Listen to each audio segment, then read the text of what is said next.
नमस्कार।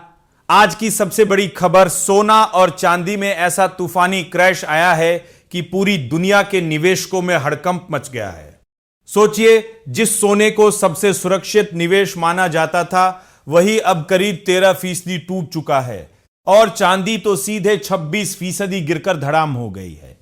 कुल मिलाकर 5.5 ट्रिलियन डॉलर की वैल्यू मार्केट से गायब हो चुकी है। सवाल यह है, क्या अब सेफ हेवन भी सेफ नहीं रहा?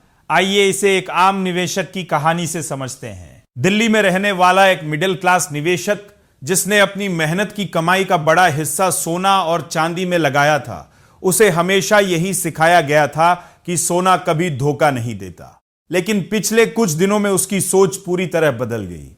हर सुबह जब वह अपने मोबाइल पर दाम देखता तो एक नई गिरावट उसका इंतजार कर रही होती।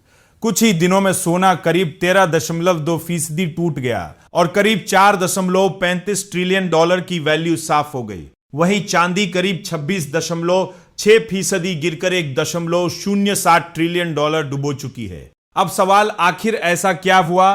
पहला बड़ा कारण है अमेरिका ईरान तनाव। मिडिल ईस्ट में हालात बिगड़ते ही आमतौर पर सोना बढ़ता है, लेकिन इस बार कहानी उल्टी हो गई। दूसरा और सबसे बड़ा कारण अमेरिकी फेडरल रिजर्व का सख्त रुख। फेड चेयरमैन ने साफ संकेत दिए हैं कि ब्याज दरें जल्दी कम नहीं होंगी। जब ब्याज दरें ऊंची रहती हैं तो निवेशक ऐसे एसेट में जाते हैं जहां उन्हें रिटर्न मिले, और सोना कोई ब्याज नहीं देता। इसलिए निवेशकों ने सोने से दूरी बनानी शुरू कर दी। तीसरा बड़ा कारण, मजबूत डॉलर।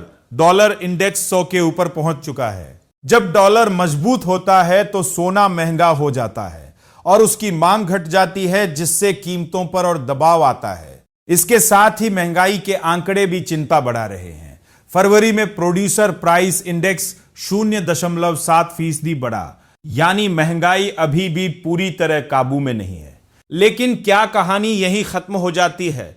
नहीं, एक दूसरा पहलू भी है। अगर आने वाले समय में वैश्विक तनाव और बढ़ता है या डॉलर कमजोर होता है तो सोना फिर से चमक सकता है। इतिहास गवाह है, अनिश्चितता के दौर में सोना अंत में वापसी जरूर करता है। अब सबसे अहम सवाल, निवेशक क्या करे?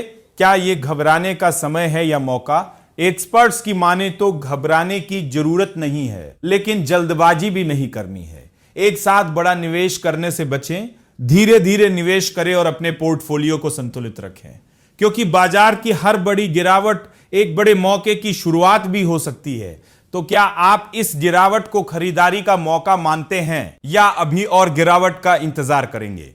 अपनी राय हमें कमेंट में जरूर बताइए। अगर आपको यह जानकारी काम की लगी हो तो वीडियो को लाइक करें, शेयर करें और टेकनेट इंडिया चैनल को जरूर सबसे पहले मिलती रहे। यह वीडियो सिर्फ एजुकेशनल मकसद के लिए है। इन्वेस्ट करने से पहले कृपया अपने फाइनेंशियल एडवाइजर से सलाह लें। नमस्कार, धन्यवाद।